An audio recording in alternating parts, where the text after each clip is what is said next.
Γεια σας φίλοι μου και καλώς ήρθατε σε ακόμα ένα επεισόδιο εδώ στο κανάλι μου. Σήμερα φίλοι μου θα σας δείξω άλλο ένα εύκολο γλυκό. Γίνεται με μόνο 4 υλικά χωρίς ζάχαρη. Είναι κάτι μεταξύ κορμού και τούρτας μαζί και μπορείτε να το φτιάξετε οποιαδήποτε στιγμή, είτε αυτή είναι γιορτή ή κάποια γενέθλια. Φυσικά ή όταν εσείς θέλετε να φάτε ένα απλό και ωραίο γλυκάκι. Θα βάλω ένα κατσαρολάκι με νερό πάνω στη φωτιά μέχρι να έρθει σε σημείο βρασμού. Θα ρίξω 500 γραμμάρια κουβερτούρα χωρίς ζάχαρη και θα τη λιώσω σε μπεν μαρί. Σε ένα πολυκόφτη θα ρίξω 3 μέτριες μπανάνες και θα τις πολτοποιήσω πάρα πολύ καλά. Εάν δεν σας αρέσει η μπανάνα, μπορείτε να βάλετε μήλο. Μέσα στη λιωμένη κουβερτούρα θα ρίξω 400 γραμμάρια στραγγιστό γιαούρτι, φυσικά τις μπανάνες που πολτοποίησα και με μια σπάτουλα θα ανακατέψω πολύ καλά να ενσωματωθούν τα υλικά. Θα σπάσω με τα χέρια μου 400 γραμμάρια μπισκότα digestive χωρίς ζάχαρη, φυσικά εσείς μπορείτε να χρησιμοποιήσετε όποια μπισκότα σας αρέσουν. Και ενσωματώνουμε πάρα πολύ καλά τα μπισκότα.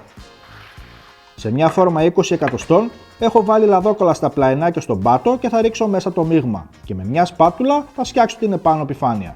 Και από πάνω θα ρίξω θρηματισμένο μπισκότο.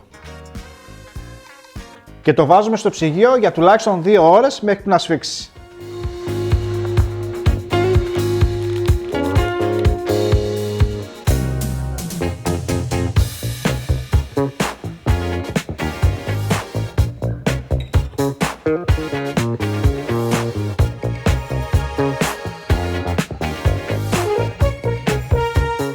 Να το φτιάξετε αυτό το γλυκάκι γιατί γίνεται με μόνο 4 υλικά, χωρίς ψησίματα, χωρίς ζάχαρη και είναι πεντανόστιμο.